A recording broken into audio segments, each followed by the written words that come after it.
Alright, so now we're going to build an Objective-C app. And the purpose of this application, we've been learning Swift all along, is to understand Objective-C. Why would you care about Objective-C? Well, consider this, that before Swift was invented a few years ago, Objective-C was the main language in use. And all kinds of apps were built in Objective-C. And all of a sudden, and it was a very difficult language to learn. So a lot of people invested a lot of time to learn this language, and all of a sudden Swift comes along, and yeah, it's fantastic, it's great, but who is going to rewrite their app from scratch to adapt to Swift? Now, the nice thing is that you can actually mix Swift and Objective-C code in the same application, but what we're going to focus on today is building an application purely in Objective-C. So if you do go out there into the working world and you're taking on a project at a company and you're building an iOS, and you're updating an iOS app, there's a good possibility that there is Objective-C code in there. So it's good to actually see what that syntax looks like and to work with it and get hands-on with it. As well, you'll see a lot of frameworks out there, Unity, Facebook, and so on. They all have written a lot of their code in Objective-C. So if you're trying to bring in an external framework to support your application, you're going to want to understand Objective-C in case you have to dig into the code and see what's going wrong with your application. So let's begin. So the end product that we're going to build here on this iPhone XR, if I hit begin, is we'll have a simple settings page, have a volume slider, right? Slide up and down. We'll have like a difficulty, easy, medium, hard, right? And we'll also type into our text fields there. My keyboard went away, so I'll hit Command K to make it appear. I'll just type in like Jim Kirk, and then jim@kirk.com, and make sure the keyboard goes away. Hit save, updates the labels below. Really simple. All right. Now this was built for an iPhone 8, so you can see that my back button is overshadowing or underneath the bar at the top. So I will just have to run it one more time and show you the second half of our end product, which is we'll have a table page, and we're going to have a bunch of entries here as well. So let's get started.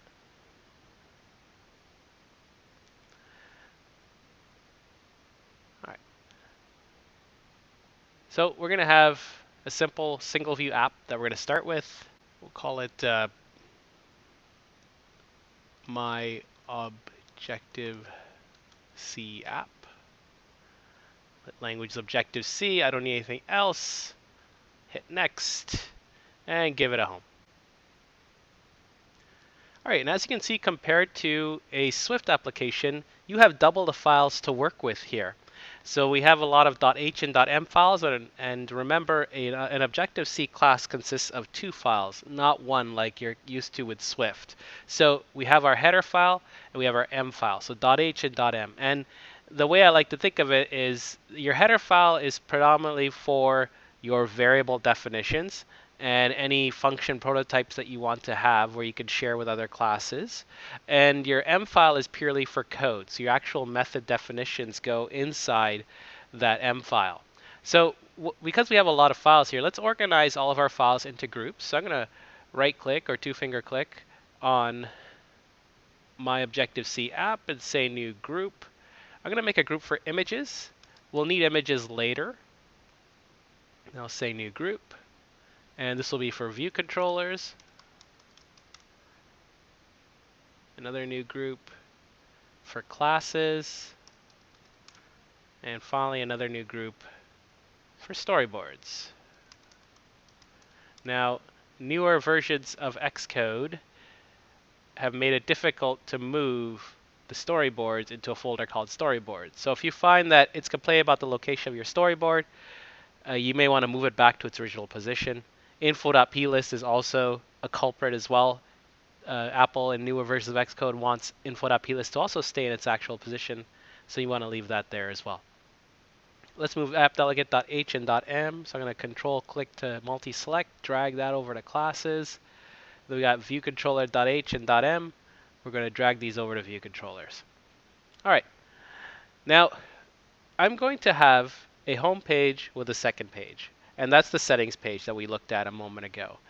And so I might as well add a new view controller. So right-click on View Controllers and say New File, iOS Cocoa Touch class. And this will be Language Objective-C subclass of UI View Controller. I'm going to call this Settings View Controller.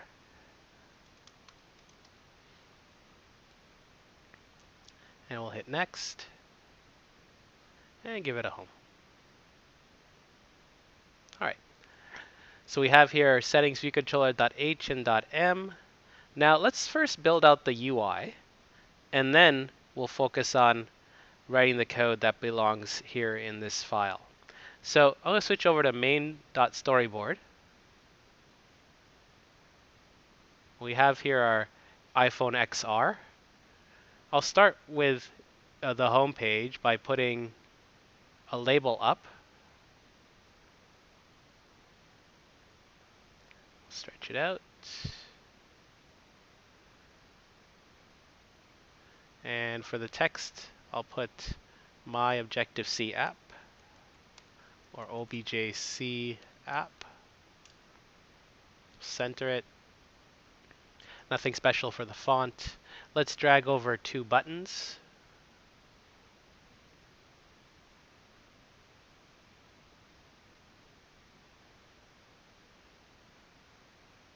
All right, Command C and Command V to copy paste. All right. First button, I'll say View Settings. Second button, I'll say View Table.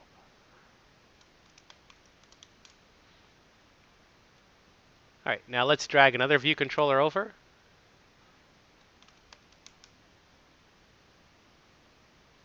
For our second page.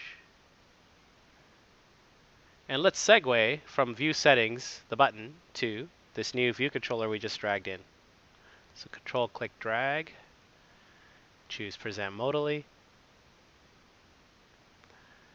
And now let's subclass this new view controller to the settings view controller object we just created on the side there. So I'm going to click on the yellow circle. Right now it says view controller. Go to my identity inspector and type in settings view controller. Now you'll notice you don't need to type in like .h or .m or anything. Just the class name settings view controller is sufficient. So I'll hit enter to autocomplete. And let's focus on building out the rest of the UI for settings view controller. So what I'm going to do is I'm going to drag a navigation bar.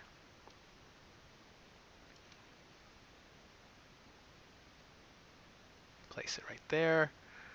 Title will be settings. Let's put a back button up. So I'm looking for a bar button item. Again, you're looking for a bar button item, not a button. If you drag a button, you can continue to work with a button. If you place it here, you will not see any errors, except when you run this thing and you find that your back button doesn't work. So again, it has to be a bar button item. I'll change the word item to back. And now let's just start dragging some labels and other little items onto the screen. So I'll start with a label at the top. This will be my volume control.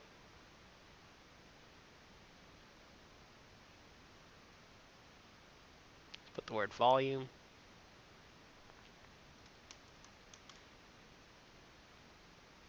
And just copy and paste it. So we'll use this volume label again down here, but I'll change the word volume to the number or the word 50. And it'll track the value of the slider that we're about to drag right now. So let's drag a slider in between those two labels.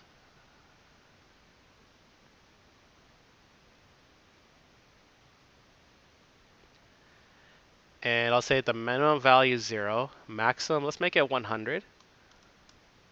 Value is 50.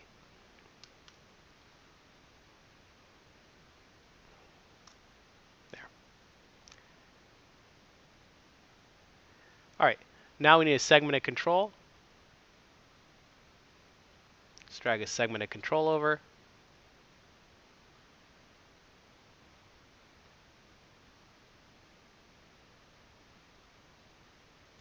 And we want 3 segments. So let's increase our segments from 2 to 3. We're going to have easy, medium, and hard. So title will be easy. Change that segment 0 to segment 1. Make that medium. And our third segment, segment 2, we'll say hard.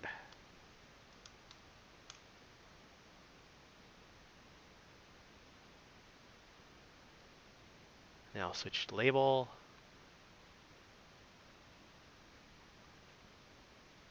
Now we'll have a label below it just to track the text that was entered. We'll center it, put the word difficulty.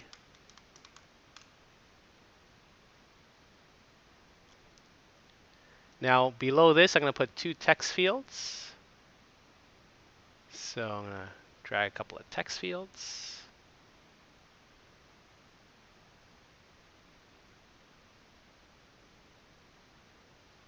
Command C to copy, Command V to paste. We'll have name and email here. Let's make the placeholders, we'll center the text, make the placeholder name. And the second one will be email.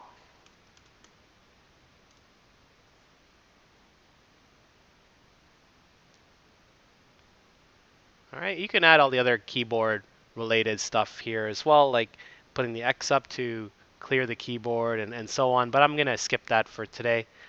We've talked about that in a past lesson, so no need to regurgitate that here. I'm going to add another button now.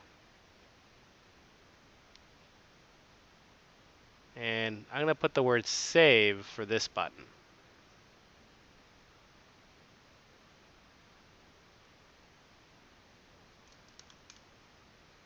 And I need 2 labels. So let's add 2 more labels.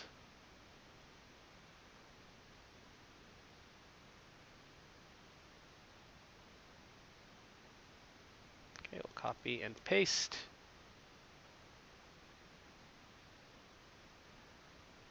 And I'll just put the word name and email for each of these labels.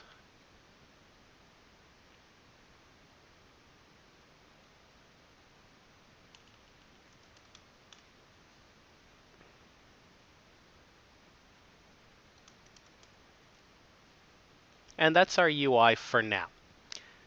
Now what we can do is switch gears from our settings view controller GUI to the actual code inside settings view controller.h and .m.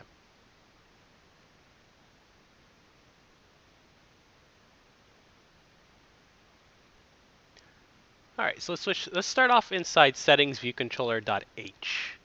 So we'll start with the header file, and we will define our variables first and then write the code for it, but I'm going to do it in a staggered approach. So we saw at the top there was a volume label, then there was segmented control, then there were text fields and a save button and so on. So I'm going to do this in 3 phases. First, I'm going to start with the slider code itself.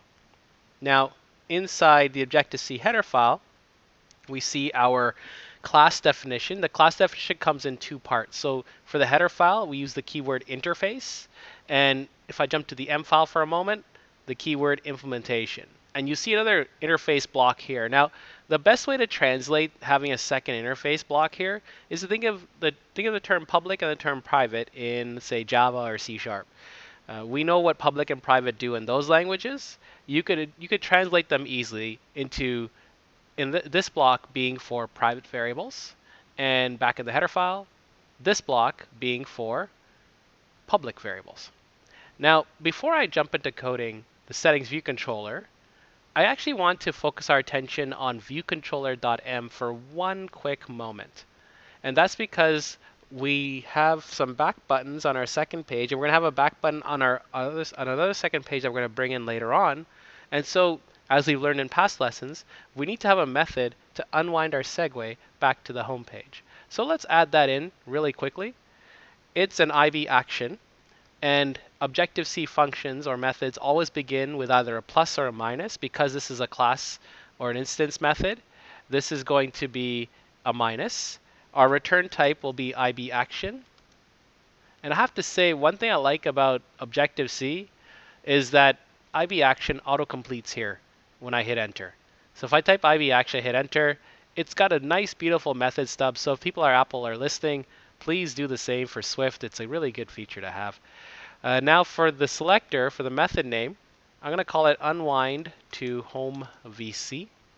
Now there's a little bit of a bug here where there's a closing round bracket. It's not supposed to be there, so I'm going to chop that off. And most importantly, the ID, which we know as any in Swift, must be UI storyboard segue. Not even UI storyboard, but UI storyboard segue and a star for pointers. Yes, there are pointers in this language. It's not fun, but it's actually a lot easier to work with pointers in this language than it is to work with in C. So be grateful. All right, we're done with viewcontroller.m. Now let's switch back to settings viewcontroller.h. And back to our class definition. So interface, settings view controller, extends UI view controller. Open up my set of curlies here. And I'll start with the slider like I said before. So I'm going to say IB outlet. And notice that IB outlet doesn't have an @ symbol in front of it, just like it does in Swift.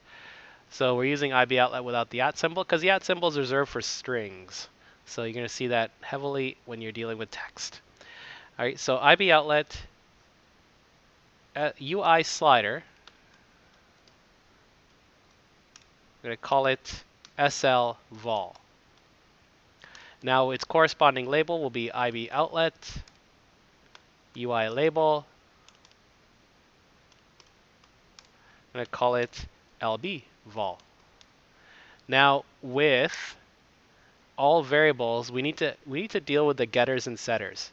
All right, so gets and sets. So in Java and C#, you know about get and set methods. In some friendly IDEs, you may be able to auto-generate those gets and sets, but you end up with a very messy block of code inside that particular class because you have to sort of jump around methods to try to get to the methods you want because the gets and sets are always in the way.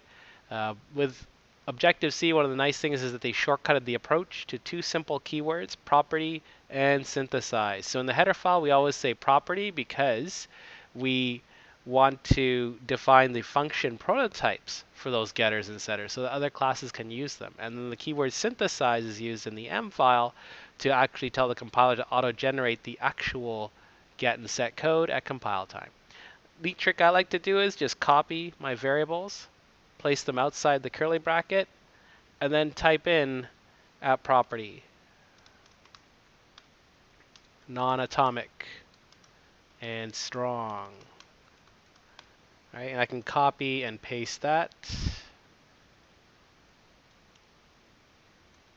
All right, so they both say that. Now, what does non-atomic and strong mean? Well, non-atomic, in a nutshell, means thread safe. All right, so it's safe to share between threads. And strong, its opposite is weak. So strong basically tells the compiler to instantiate this variable behind the scenes for us. Its opposite, which is weak, would tell the compiler, no, don't instantiate this. It's a pointer, and we're going to point it to a real object that's already been instantiated. So we're going to use strong to tell it to instantiate this object. All right, now what we'll do is we'll switch over to the M file. We have enough for these two variables. And I'm not going to do any private variables in this implementation. I'm going to jump directly to synthesizing these items. So a class definition for an M file has the word keyword implementation and then the class name. And auto-generated is view.load. As we know from past lessons, view.load auto-executes code for the class or the view when it comes into view. We won't go deeper into that discussion. That's from a past video. So instead, let's focus on coding this up. So the keyword is synthesize. This tells the compiler to auto-generate the getters and setters for this class. So we want to synthesize SL vol and LB vol. And what we're going to do is we want to set it up so that the slider auto-updates the value in the label and also auto-loads that value at load time for the screen. Now let's make a common method because we're going to call this inside view.load and inside its own event handler. So that common method, I'm going to call it update slider label, and it'll have a void return type. So we're going to use a minus void update slider label. No arguments passed in. Now the slider itself, when we did this in Swift a little while ago, the slider we didn't care about its type, but now we're in Objective-C, we care about data types. The slider's value is a float, so we're going to say float. I'm going to call it vol, set it equal to slvol.value. Now I need to convert that float to a string. So I'm going to use NSStrings string with format method. So I'm going to declare an NSString by saying NSString. Let's call it strvol. Now you notice I put a star in front of strvol, but I didn't put a star in front of vol because generic native data types like int floats, doubles, as well as the CG objects, they all do not require pointers. Whereas anything like an object type thing like string, UI label, and so on require a star or a pointer. So I'm going to say NSString strvol equals, and I'm going to open up a set of square brackets because I want to call a method. So we always use square brackets to call methods. And I'm going to use NSStrings string with format method. So string with format, which is right there. Argument I'm passing in is like a typical printf. So I want to put in a string, so double quotes, but we know all double quotes in this language start with an @ symbol. So I'm going to say @ double quote to open it up. I want to limit my float value to 2 decimal spaces. So I'm going to say %.2f, close that quote, comma, vol. And then we can go ahead and save it inside our label. So lbvol.text is equal to strvol. All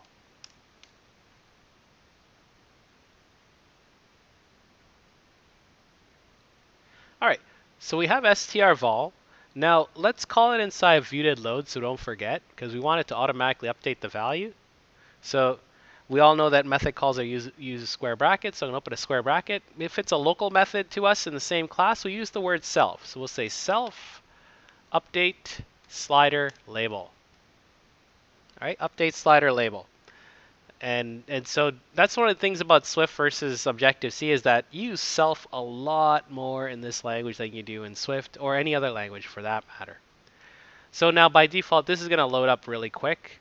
Let's also create an event handler for this slider. So another IB action. I'm going to call it slider value changed. That extra round bracket at the end is a bug, so let's get rid of that. Open and close my curlies. And I'm just going to call self update slider label. All right, I have enough code here to run. I just have to connect things up, and then I can go ahead and try that out.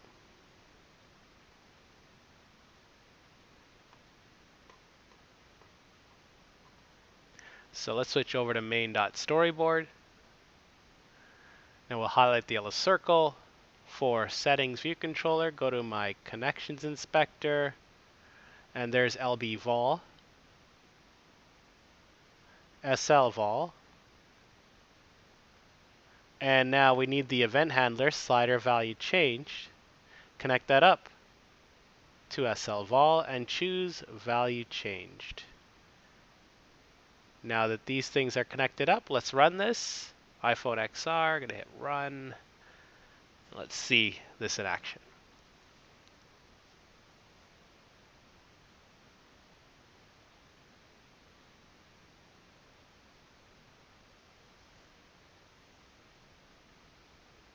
All right, so at view settings, you can see 50.0, slide your slider up and down, and you see that this is working.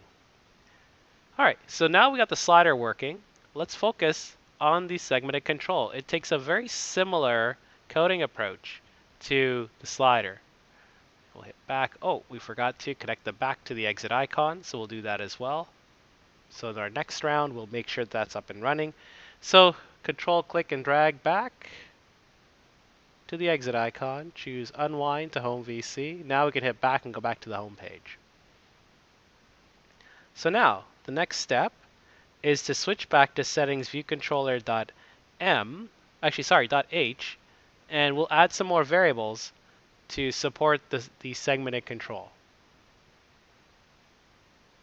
So we have here our UI slider and our UI label, and now what we need are to define two more variables. So I'm going to continue on inside the curlies here. I'm going to say IB outlet, UI segmented control. I'm just going to call it SGDiff, IB outlet, UI label. I'm going to call it LBDiff. Let's copy and paste and create the property declarations for these.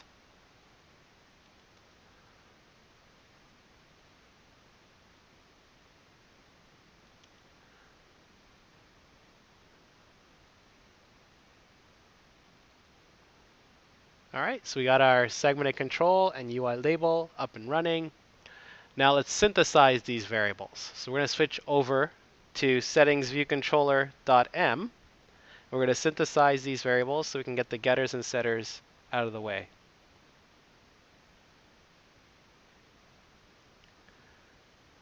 So we have synthesize, slvol, lbvol. Just continue on with this and say sgdiff, lbdiff. So we've got two more there to work with. Now let's create a common method just like we did for the slider. Put it right here. It'll be a void return type. I'm going to call it update segment label. Now what I want to have the label display is difficulty : easy, difficulty : medium, and difficulty : hard, depending on what was clicked. Let's actually pull that text from the segment itself. Since we have easy, medium, and hard written there, let's pull it directly from there so that it's less work to do. So first, let's retrieve the label itself. So we'll say NSString, call it str, equals, and it's inside sgdiff, so open up a square bracket for sgdiff, because we're going to call title for segment at index. That's a method that exists both here in Objective-C and Swift, so you could try the Swift version of it as well, and you'll notice that it works the same way. Now it wants an index from 0 to n-1, so we're going to jump right back into sgdiff and say dot selected segment index. All right, we'll throw a semicolon there. So selected segment, so you notice I use dot notation sometimes and I use square brackets at other times. So we know that dot notation accesses the variable directly. The square notation accesses the method itself, so that's the main difference in using dots versus square brackets. All right, so we have our label. I want to format it and put it into the text that says difficulty and that value. And unfortunately, there's no simple string join like there is in Java and C#, so you can't use like a simple plus symbol. So we have to use string with format again. So we'll say NSString text label, I'll call it text label, equals, open up a square bracket and say NSString string with format, and I'll use the @ symbol to open up a set of quotes. So @ and then quotes, and we'll say difficulty, : and then %@ represents objects. So we use %f for floats, and you know that %ds work with ints. Now we have %at for objects, so like strings, for example. So we'll say difficulty %at, that %at will be represented with str. And now we can actually fish this value into lbdiff.text. And there, we have update segment label.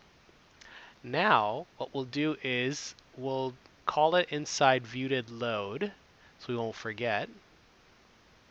So we'll say self update segment label. Now all that's missing is an event handler to also call this as we need to. So we'll need another IB action. So we'll say IB action. I'm going to call it segment did change. Get rid of that extra round bracket. And just call self update segment label. All right, so we have enough to connect things up in main.storyboard and run this thing. So let's do that.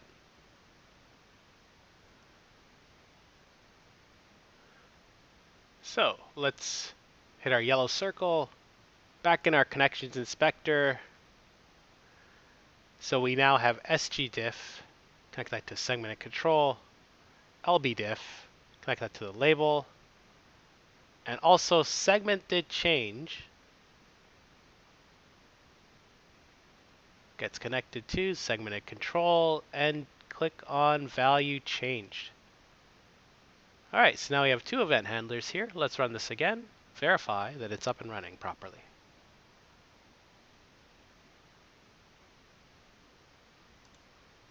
So we'll hit view settings. There's easy, medium, hard, medium, easy. We'll hit back buttons. Yep, it works now. So now we have our settings page mostly working. And then our next step now is to get the text fields up and running, to hit save so the name and email can populate with the previously entered information. All right. So let's switch over to settings view controller.h again and fill in the remainder of this view controller. All right, now we're dealing with a text field. We need the keyboard to go away, because by default the keyboard does not go away when you click on return or done or whatever you set that key to. So we need to bring in an interface that has the support methods that we need, just like we did in Swift. Now bringing interfaces are slightly different, but still basically the same approach. It's inside our class def, so interface, settings view controller, extends UI view controller, but now we're using angle brackets in this language to bring in delegates. So angle bracket, UI text field delegate. So now we will have the support methods that we need available to support the text fields. Let's define our remaining variables. So we're going to say IB outlet, UI text field, call it TF name, IB outlet, UI text field, TF email, and then its corresponding labels. So IB outlet, UI label, call it LB name, and IB outlet, UI label, call it LB email. And let's do its property declarations.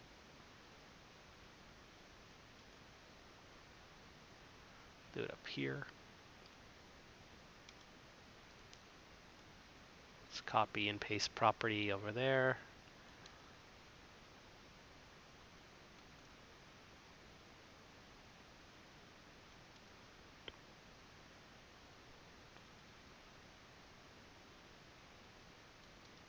All right. So now we have all of our variables defined for this view controller. So now let's switch over to our M file and finish this class.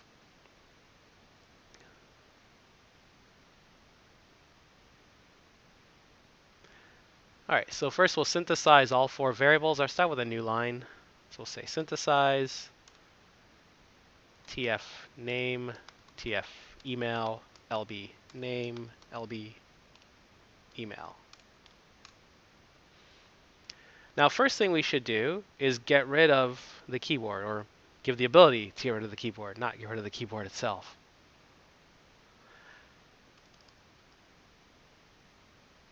So we're going to bring in text field should return.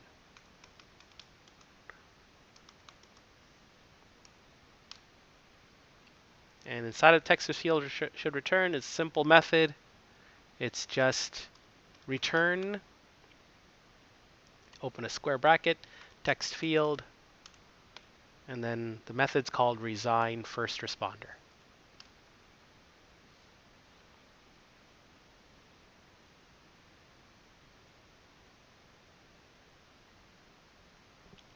Now let's create the event handler for that save button. So an IB action, I'll call it save data. Get rid of that extra round bracket. All right. And simply put, it's just lbname.text equals tfname.text. And we'll do the same for email, but okay, I'm going to show you another way to access your getters and setters for a variable, and that is to use a square bracket notation. And I'm not telling you to do this all the time, like have one variable one way and one variable another way. What I'm saying is just to show you another way to access these variables. So I can use a square bracket and say lb email, call its method called setText, and inside of it I could say tf email.text, or if you really want to get fancy, we can use all square brackets. So I can open a square bracket and say tf email space text. All right. So what's the difference between line 1 and line 2? Right, line 1 and line 2. So in line 1 here, with the dot notation, we're accessing the variable directly, the text variable directly. In line 2, in both instances with square bracket notation, we're actually accessing the getter and setter. So in line 1, we're bypassing the get and set in favor of directly accessing the variable. And in line 2, we're using the get and set to access the variable. Now, 99% of the time, this isn't a big deal, whichever way you go with, except for that 1% of the time where you have a custom get and set that does something special behind the scenes. For example, maybe you want to use an accelerometer and have a variable like XY location for a particular object on the screen that'll update constantly and automatically as you rotate and move your device around. You would be bypassing the accelerometer because you'd probably use the get and set method directly to update these values through the accelerometer. So there's a lot of examples of possibilities out there, but that's the main reason of what line 1 versus line 2. All right, suffice to say this class is complete. So let's switch back to main.storyboard, connect things up. So hit the yellow circle. There's our connections inspector. So lb email, lb name, and then tf email, tf name, and we have save data, which goes to the button, and we choose touch up inside. Now one last thing, click on name, delegate goes to the yellow circle, and click on email, and same thing, delegate to the yellow circle. Now why do we do this? Because this tells the text fields here to look inside yellow circle, which is represented by settings view controller for the support methods we need to fire to help this thing out, to help these two things out. All right, let's hit run.